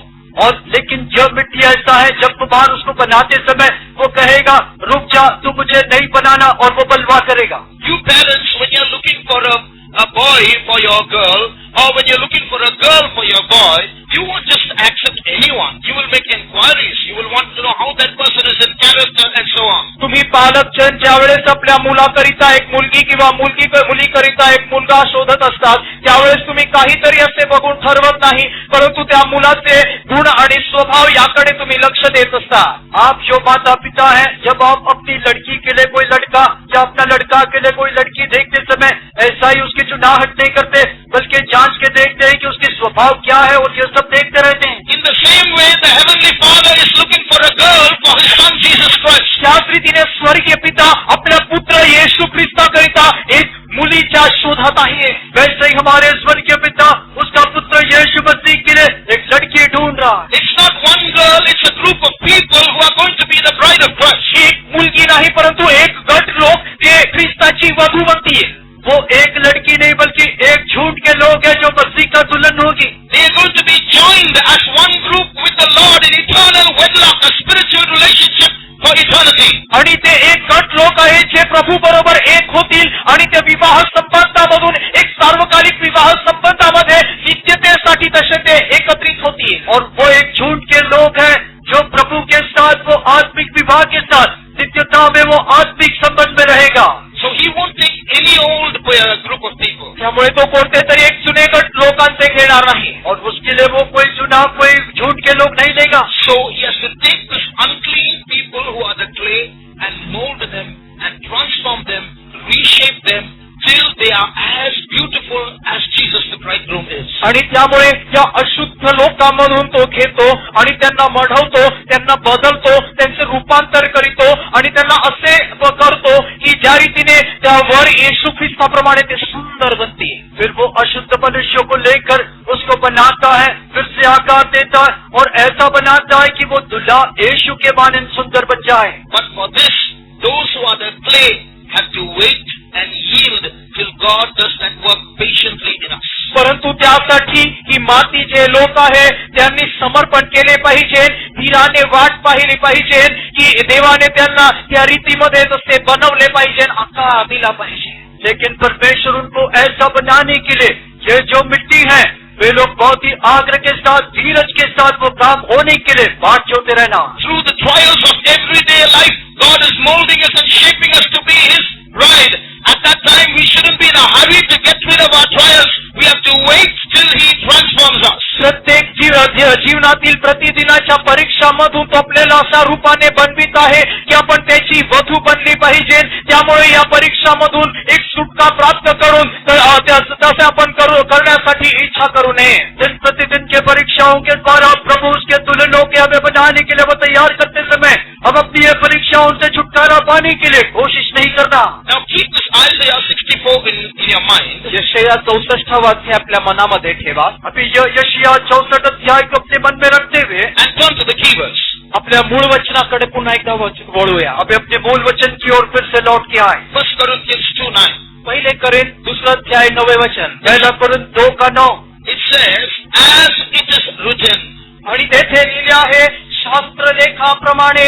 और ऐसा लिखा है, परंतु जैसा लिखा है. So this verse is a quotation from another verse. त्यामुळे हे वचन जे आहे ते इतर कोणत्या पूर्वीच्या वचनातून घेतलेला संदर्भ आहे. तो यह वचन दूसरा कोई वचन के साथ मिलाकर कहा हुआ वचन है. Where has it been taken from? तो संदर्भ कोठून घेतला? तो वो कहाँ से लिया गया? The answer is in Isaiah 64 verse 4. यशाया 64 अध्याय 4 वचनात त्याचे उत्तर आहे. उसका जवाब जो है यशाया 64 के 4 में है. Read that please. क्योंकि प्राचीन काल ही से तुझे छोड़ कोई और ऐसा परमेश्वर ना तो कभी देखा गया और ना कान से उसकी चर्चा सुनी गई जो अपनी बाट ढोने वालों के लिए काम करे. हे देवा, तुझी आशा धरून राहण्याची इष्ट काम करणारा असा तुझ्याशिवाय दुसरा कोणी प्राचीन कालापासून ऐकण्यात आलेला नाही, त्याचे नाव आलेले नाही, कोणी तो डोळ्यांनी पाहिला नाही. For since the beginning of the world, men have not heard, nor perceived by the ear, neither have the eye seen, O God, beside thee, what he hath prepared for him that waiteth for him. There's a major difference between these two verses. या दोन वचनामध्ये खूप फरक आहे. यह दो वचनों के beach में एक मुख्य फर्क है. In the New Testament, when we read, it says God is preparing this place for those who love Him. Here in the Old Testament, it says God is preparing the place for those who wait for Him. आणि नवीन करारामध्ये लिहिले आहे देवावर प्रीती करणाऱ्यांकरिता तो तयार करीत आहे, आणि जुन्या करारात लिहिले आहे त्याच्यासाठी वाट पाहणाऱ्यांकरिता तो ते स्थान तयार करीत आहे. नए करार में ऐसा लिखा है कि प्रभु को प्रेम करने वाले लोगों के लिए वो जगह तैयार कर रहा है, और पुराने करार में ऐसा लिखा है कि प्रभु के लिए बाट जोड़ने वालों के लिए वो तैयार कर रहा है. So the implication is this: to love Him is to wait for Him. त्यामुळे त्यावर याचं असं उत्तर आहे की त्याच्यावर प्रीती करणे म्हणजे त्याच्यासाठी वाट पाहणे. उसकी अर्थ यह निकलता है कि उसको प्रेम करना कहने से उसको इसके लिए इंतजार करना. So here are the three ways in which we should love Him. त्यामुळे हे 3 मार्ग आहे ज्यामधून आपण देवावर प्रीती करावी. तो यहाँ पर 3 मार्ग है जिसके द्वारा हम प्रभु को प्रेम करना. One, we should love Him without reason, unconditional love. सर्वप्रथम म्हणजे कोणत्याही अटी विना, कोणतेही कारण नसताना त्यावर प्रीती करावी. एक जो कोई भी शर्त के बिना उसको प्रेम करना. And secondly, we should love Him by obeying what He says. दुसरे म्हणजे तो म्हणतो त्याचे आज्ञापालन करून त्यावर प्रीती करणे. और दूसरा जो है उसकी आज्ञाओं को पालन करके उसको प्रेम करना. Thirdly, we should love Him by waiting for Him. तिसरे म्हणजे त्याच्यासाठी वाट पाहत त्यावर प्रीती करणे. और तीसरा उसके लिए इंतजार करते हुए उसको प्रेम करना. So when the Heavenly Father, as the master potter, works upon the clay, molding our lives, we shouldn't be in a hurry to rebel and repel. We should surrender and wait for Him to mold us. त्यामुळे स्वर्गीय पिता ज्या वेळेस त्या मातीवर काम करून त्याला मडवत असतो, त्याला आकार देत असतो, त्यावेळेस आपण बंड न करू नये किंवा त्याला लांबही करू नये, कारण तो आपल्याला तसे बनवित आहे. जब स्वर्गीय पिता कुमार के मानित यो मिट्टी को बताते समय हम बलवा नहीं करना, उसका विरोध नहीं करना, बल्कि उसके काम के लिए अपने आप को सौंप देना। So if you have an unanswered prayer, त्यामुळे तुम्हाला अनुत्तरित एक प्रार्थनाचे एक विनंती असेल तर, अगर आपके लिए कोई प्रार्थना है जिसका जवाब नहीं मिला, don't be in a hurry for the answer. त्या उत्तरासाठी तुम्ही असे अधिक तुम्ही प्रयास करू नका. उस जवाब के लिए आप उतावली नहीं करना। As God delays in answering you, तुम्हाला उत्तर देण्यामध्ये प्रभू ज्या रीतीने विलंब करीत आहे, जैसे प्रभु जवाब देने के लिए देर कर रहा, God is building up the character of patience in you. धीराचा तो स्वभाव तुम्हामध्ये तो बनवित आहे. प्रभु आपके अंदर वो धीरज का स्वभाव को उत्पन्न कर रहा। He wants you to exercise your faith. तो असे इच्छा करीतो की तुम्ही आपल्या विश्वासाला कृतीमध्ये आणले पाहिजे. आपका विश्वास क्रिया में लेकर आने के लिए वो अपेक्षा करता। He wants to increase your prayer life. तुमची प्रार्थना जीवन तो वाढवू इच्छित आहे. आपकी प्रार्थना जीवन को वो बढ़ाने के लिए चाहता। So even if he delays his answer, he is doing it with a specific purpose of molding the inside. त्यामुळे प्रार्थनेसाठी उत्तर देण्यासाठी विलंब जरी करीत आहे तरी तो एका उद्देशाने करीत आहे की तो तुमचे अंतर्यामी वाढवू इच्छितो. हमारे भीतरी भागों को अच्छी तरह से मोड़ने के लिए वो हमारी प्रार्थनाओं का जवाब देने के लिए देर करता। In all the sufferings of life, there is a purpose. जीवनाच्या प्रत्येक कष्टामध्ये एक उद्देश आहे. हमारे जीवन के हर एक क्लेश में के पीछे एक उद्देश्य है। I remember reading a story some years ago. काही वर्षांपूर्वी एक गोष्ट वाचलेले माझा आठवते. कई साल पहले जो कहानी में पढ़ा मुझे याद आ रहा। God told a man to climb up a mountain. देवाने एका मनुष्याला सांगितले त्या डोंगरावर चढ. परमेश्वर एक व्यक्ति से कहा तू उस पहाड़ पर चढ़ जा। There was a rock there. तेथे एक मोठे खडक होते. वहाँ पर एक चट्टान था। God told him, go and push that rock. ते म्हणाला त्या खडकाला तो ढकल. परमेश्वर कहा जाकर उस चट्टान को ढकल। He pushed. त्याने ढकलले. उसने ढकेला. It didn't budge 1 inch. 1 inch सुद्धा ते हलले नाही. 1 इंच भी नहीं हिला। So he came down. तो खाली आला. वो लौट के नीचे आया। Then the next day again, God told him, go and push that rock. देवाने दुसऱ्या दिवशी सुद्धा सांगितले त्या खडकाला धक्का दे. अगला दिन भी प्रभु ने कहा जाकर उस चट्टान को ढकेल। He pushed with all his might. पूर्ण शक्तीने त्याने ढकलले. पूरी शक्ति से ढकला। He didn't move 1 inch. 1 इंचही हलले नाही. 1 इंच भी नहीं हिला। He came down again. पुन्हा माघारी आला. फिर से लौट के आया। Every day, God would tell him, go and push the rock. Every day he would obey blindly and go and push the rock. Nothing would happen, he would come back. प्रत्येक दिवशी देव त्याला सांगत होता जा त्याला धक्का दे. प्रत्येक दिवशी तो तसेच करीत राहिला. काहीही घडले नव्हते. हर दिन प्रभु कहता जाके उस चट्टान को ढकेल। अंधे के माने रोज जाके ढकेलता, कुछ नहीं होता और लौट के आता। After 1 year, he got fed up. 1 वर्षानंतर तो थकला. 1 साल के बाद वो थक गया। What Lord, you keep saying push, push, I'm pushing all the time. It is not moving at 1 inch. What's the use of pushing? प्रभू तू नेहमी मला सांगत आहे त्याला धक्का द्यायला. मी धक्का देत आलो. 1 इंचही हलले नाही. मग आता त्याचा उपयोग काय? प्रभु तू हमेशा मुझे कहता है कि जाके उसको ढकेल, मैं करते ही जा रहा हूँ लेकिन 1 इंच भी नहीं हिल रहा है, तो उसका मतलब क्या? God told him, I asked you only to push. I didn't ask you to move it. देवाने उत्तर दिले मी फक्त धक्का दे म्हटले. मी त्याला हलवते कोठे म्हटलो. प्रभु ने कहा कि मैंने तो तुझे सिर्फ ढकेलने के लिए कहा, उसको हिलाने के लिए नहीं बोला। Then he asked another intelligent question to God. त्याने मग देवाला अजून एक हुशारीचा प्रश्न विचारला. उसके बाद बुद्धि से और एक सवाल प्रभु को पूछा। If you told me only to push and not to move, what's the use of pushing? तो म्हणाला फक्त धक्का दे परंतु हलवू नका असे जर तुझे उद्देश असेल तर मग त्या धक्का देण्याचे त्याचे कारण काय? अगर हिलाने पीने सिर्फ उसको ढकेलने का तू आज्ञा दे रहा है तो फिर उसका अर्थ क्या है? Then God told him, look at your hands and your feet. देवाने उत्तर दिले तुझे हात आणि तुझ्या ते पायांकडे पहा. तब प्रभु ने जवाब दिया तेरे हाथ और पैर को देख। After 1 year of pushing, you have become a muscular man.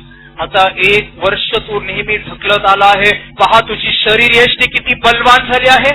देखो 1 साल तू ढकेलते रहा, देखो तेरा शरीर कितना मजबूत हुआ। So dear brothers and sisters, outside nothing might be happening, but God's doing something inside. प्रिय बंधू प्रिय बहीण, बाहेरील रूपामध्ये तुमच्यामध्ये कोणतेही बदल घडत नसतील परंतु अंतर्यामी बदल घडत आहे. प्यारे भाई और बहनों, बाहरी रूप से शायद कुछ भी नहीं होता होगा लेकिन प्रभु अंदर काम कर रहा। If you love him, wait for him. जर तुम्ही त्यावर प्रीती कराल तर त्याच्यासाठी वाट पहा. अगर आप उससे प्रेम करते हो तो उसके लिए इंतजार करो। You have to become like Jesus, and that's not an ordinary thing. येशू प्रमाणे तुम्हाला बनायचे आहे ते साधारण नाही. आपको यीशु के मानित होना है, वो कोई साधारण बात नहीं। Your old, dirty, unsanctified natures have to change and you have to become Christ-like. That's no ordinary thing. तुमचे जे पूर्वीचे जे घाणेरडे अशुद्ध स्वभाव आहे ते बदलायचे आहे आणि ख्रिस्ताप्रमाणे जे बनायचे आहे त्याप्रमाणे आज इतर काहीही नाही. और आपके जो पुराने जो अपवित्र स्वभाव सब निकल कर और मसीह रूपी मसीह के स्वभाव में आपको बनना है. So if you love him, wait for him, let him do the work in you fully. त्यामुळे जर तुम्ही त्यावर प्रीती करीत असाल तर त्यासाठी वाट पहा, त्याने तुमच्यामध्ये त्याचे काम पूर्ण करू दे. अगर आप उससे प्रेम करते हो तो आपके उसके लिए इंतजार करो, वो उसके काम आप में पूरा करने दो. There's a beautiful song in English that goes like this. इंग्रजीमध्ये असं एक सुंदर गीत आहे जे अशा प्रकारे आहे. अंग्रेजी में एक सुंदर गीत है जो इस प्रकार है. I want just enough clouds in my skies to make a beautiful sunset. आणि माझ्या आकाशामध्ये मला एवढे ढग हवे ज्यामुळे माझ्यासाठी एक सुंदर सूर्यास्त असावा. एक अच्छा सूर्यास्त होने के लिए मेरे जो आकाश में अच्छा बादल होना चाहिए. I want just enough tears in my eyes to make the rainbows appear. आणि माझ्या डोळ्यामध्ये एवढे अश्रू आहे ज्यांनी माझ्या समोर एक इंद्रधनुष्य उभा राहावा. एक धनुष मेरे सामने खड़ा होने के लिए मेरी आंखों में उतना आंसू होना चाहिए. I want just enough sorrows and sighs to fellowship in his suffering. आणि माझ्यासाठी जीवनामध्ये एवढे दुःख हवे की मी त्या कष्टांचा सहभागी बनावा.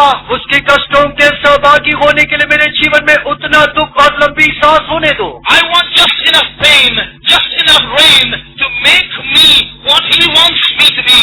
आणि माझ्या जीवनामध्ये मला एवढेच पर्जन्य आणि एवढेच वेदना पाहिजे की तो आहे त्याप्रमाणे मी बनावे.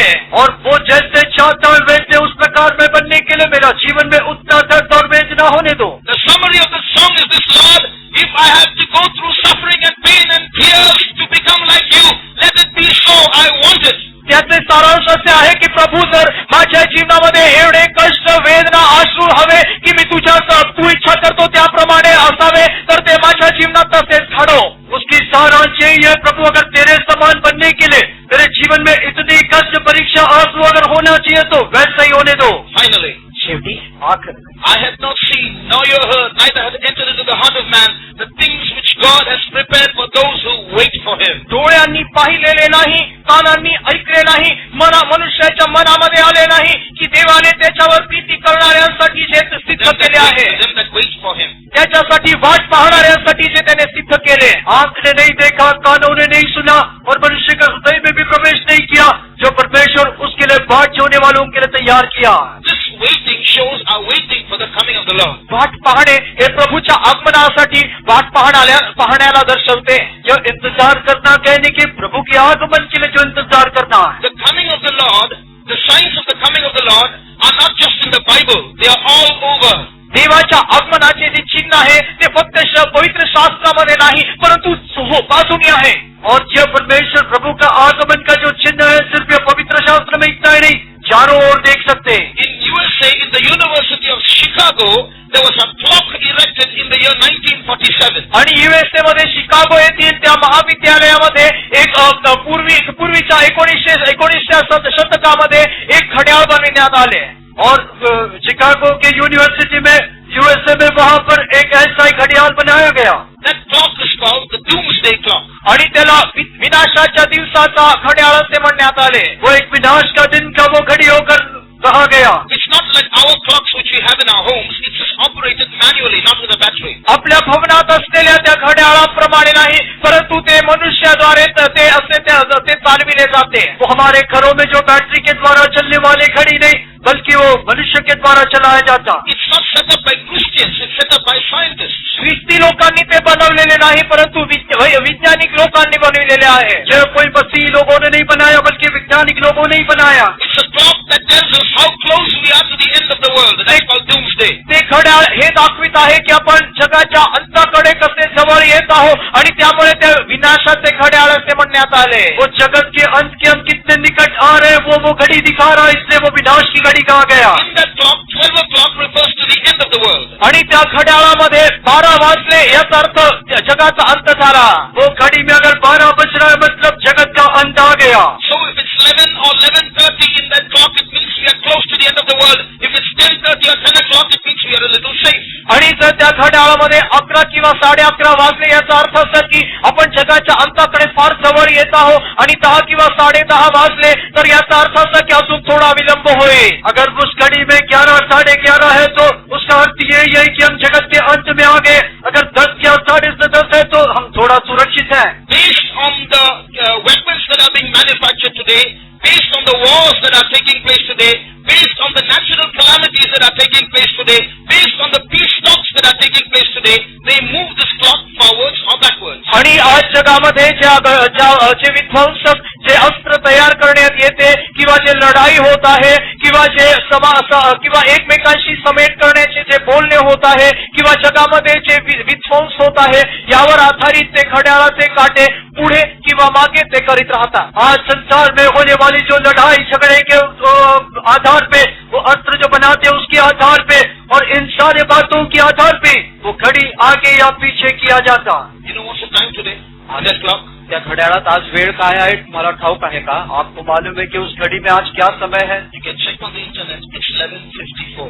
आणि आज तुम्ही इंटरनेटमध्ये सुद्धा तुम्ही पाहू शकता की त्या घड्याळाची वेळ आहे 11:54. अगर इंटरनेट के द्वारा आप जांचने से आपको पता चलेगा उसमें 11:54 हुआ. Secular scientists are saying we're all sitting on a bomb. The world can explode any time. आणि ते जे वैज्ञानिक लोक आहे जे कोणत्याही धर्माने असते ते त्यांच्या विचारावर प्रभाव होत नाही.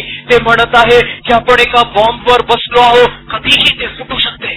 यह सर्वधर्म मानने वाला जो वैज्ञानिक लोग अभी यही कह रहे हैं कि हम एक बहुत बड़े बॉम्ब के ऊपर बैठा है, वो कभी भी फूट सकता.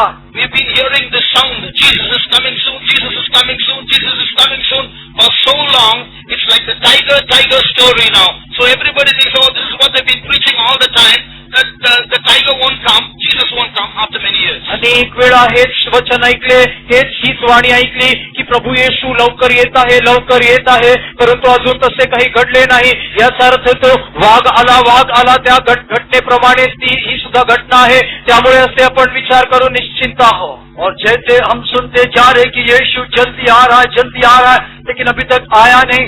उस जो शेर आने के उस अनुभव के माने जो आएगा लेकिन आया नहीं. वो शेर भी नहीं आया, यीशु भी नहीं आया, आज उस अवस्था में दिखाई दे रहा. Now let me ask you a question. एक प्रश्न विचारू इच्छितो. मैं आपको एक सवाल पूछना चाहता हूँ. If Jesus comes in 5 minutes, 5 मिनिटात येशू आला तर, अगर यीशु 5 मिनट में आ गया तो all those who say, I'll go, put up your hands. मी वर जाईल, त्याच्या आत्मनात जाईल असे म्हणणाऱ्यांनी हात वर करा. जो कोई कहता है कि मैं जाऊंगा, हाथ ऊपर कर. Okay, put down your hands. हात खाली करा. अभी अपना हाथ नीचे रख. To go when Jesus comes, it's not enough to be a Christian. येशूच्या आगमनात जाण्यासाठी फक्त ख्रिस्ती असणे एवढे पुरे नाही. अगर यीशु के आगमन में जाना है तो सिर्फ प्रेम होना इतना ही नहीं. You should have no enemies. तुम्हाला शत्रू असू नये. आपके लिए कोई शत्रु नहीं होना. If anybody hates you, you should love them with perfect love. जर कोणी तुम्हावर द्वेष करीत असेल परिपूर्ण प्रीतीने त्यावर तुम्ही प्रेम केले पाहिजे. अगर कोई आपको द्वेष भी करता है तो परिपूर्ण प्रेम से आप उसको प्रेम करना. You should have no debts. कोणतेही कर्ज असू नये. कोई प्रकार का कर्ज नहीं होना. There should be no evil thought even in your mind. मनामध्ये सुद्धा कोणते दुष्ट विचार असू नये. आपके मन में भी कोई दुष्ट विचार नहीं आना. God has a plan for you and you should be sure that that plan is finished and ready. देवाला तुमच्याविषयी एक योजना आहे आणि तुमची खात्री पटली पाहिजे की ती योजना आता तुम्हामध्ये पूर्ण झाली आहे. प्रभु को आपके बारे में एक योजना और उद्देश्य और आपको यह निश्चय होना है कि वो योजना आप में पूरा हुआ है. There should not be even a little anger inside you. तुमच्यामध्ये थोडे सुद्धा क्रोध असू नये. आपके अंदर थोड़ा सा भी गुस्सा नहीं होना.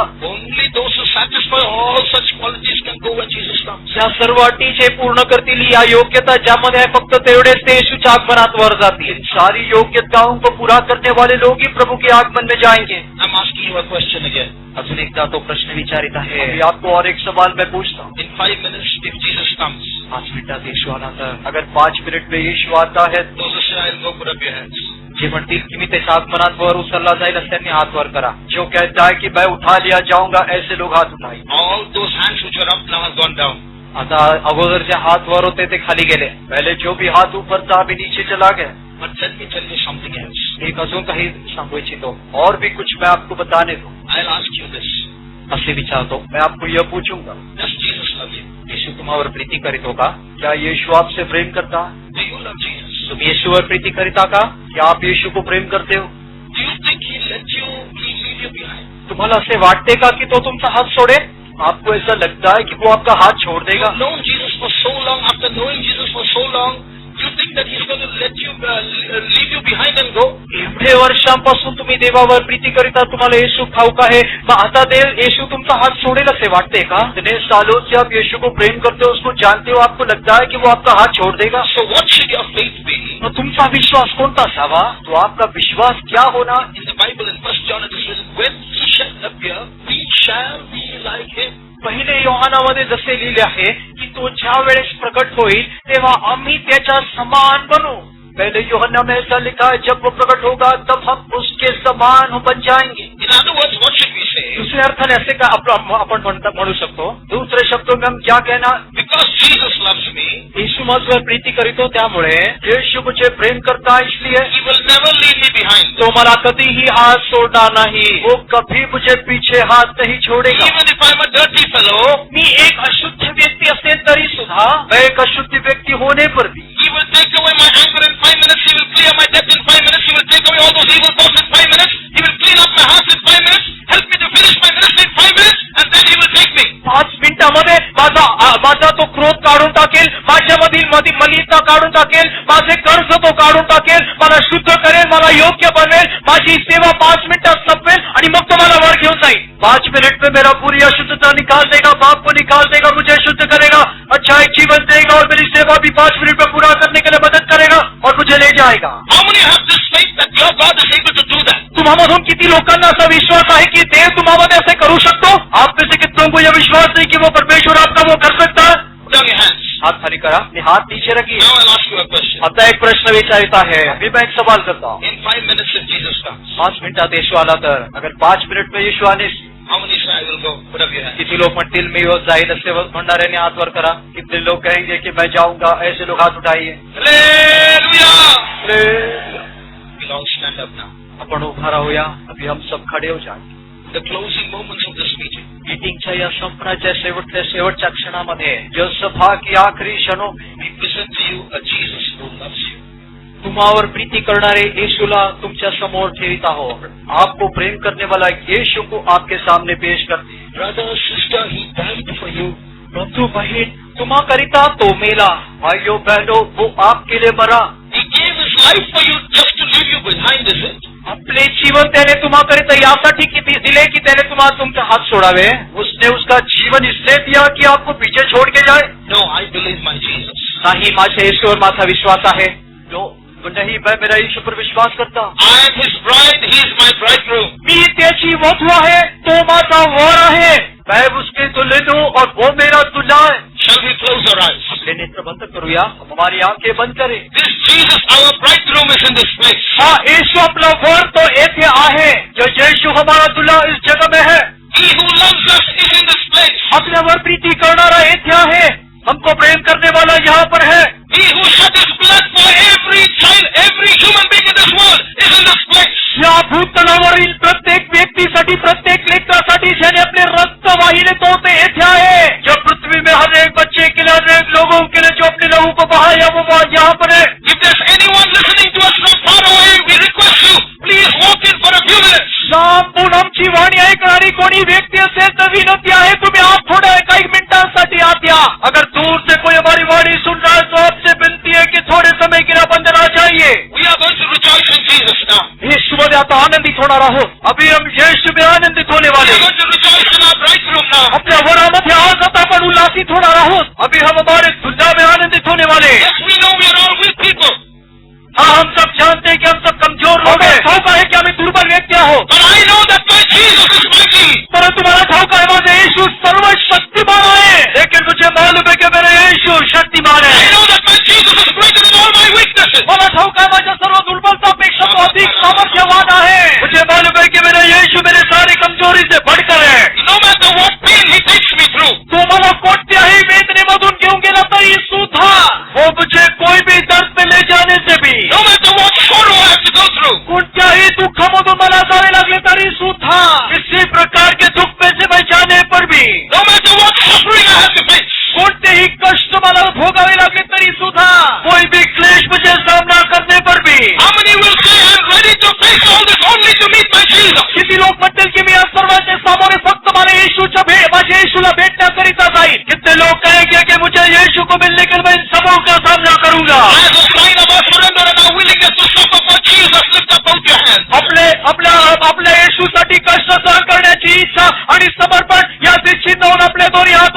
गया। हमारे यीशु के लिए कष्ट उठाएंगे और सौंप देंगे। ऐसा चिन्ह के साथ अपने दोनों हाथों को उठाए। A power is coming down.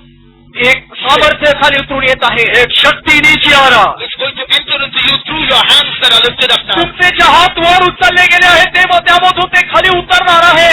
आपने जो हाथों को उठाया उसके द्वारा वो आपके अंदर प्रवेश करेगा। A power that is going to take control of your body. एक सामर्थ्य आहे जे तुमच्या शरीराला नियंत्रित करेल. एक सामर्थ्य जो आपके शरीर पर काबू करेगा। It's going to enter into your weak parts. It's going to enter into your weak parts. तुमच्या दुर्बल भागात ते प्रवेश करेल. वो आपके जो निर्बल भागों में प्रवेश करेगा। It's going to enter into your eyes. तुमच्या नेत्रामध्ये ते प्रवेश करेल. वो आपकी आंखों में प्रवेश करेगा। It's going to enter into your mind. तुमच्या मनामध्ये ते प्रवेश वो करेल. आपके मनों में प्रवेश करेगा। It's going to enter into your tongue. तुमच्या जीवामध्ये ते प्रवेश वो करेल. आपके जुबान में प्रवेश करेगा। The Spirit of the Lord is moving in our midst. देवाचा आत्मा आपल्यामध्ये संचरित आहे. ईश्वर की आत्मा हमारे बीच में मंडरा रहा। The Spirit of the Lord is moving a bride in this place. देवाचा आत्मा आपल्यामध्ये ज्वालामय होणार आहे. परमेश्वर की आत्मा शक्ति के साथ हमारे बीच में मंडरा रहा। As the fire comes down, अग्नी खाली उतरून येत असताना जैसे वो आग नीचे उतरेगा, let the fire control you. त्या अग्नी तुम्हावर उतरू दे.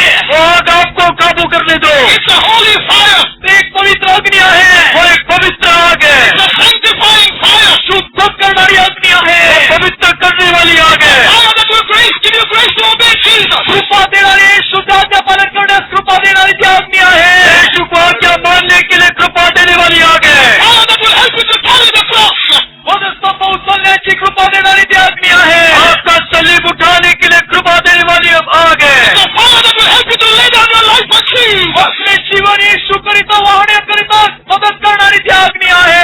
यीशु के लिए अपना जीवन समर्पण करने का सौंप देने की आग Those है। who are in the front, जो आगे है, जे पुढे आहे, those who are in the middle, मध्ये जे आहे, जो बीच में है, those who are at the back, मागे जे आहे, जो पीछे है,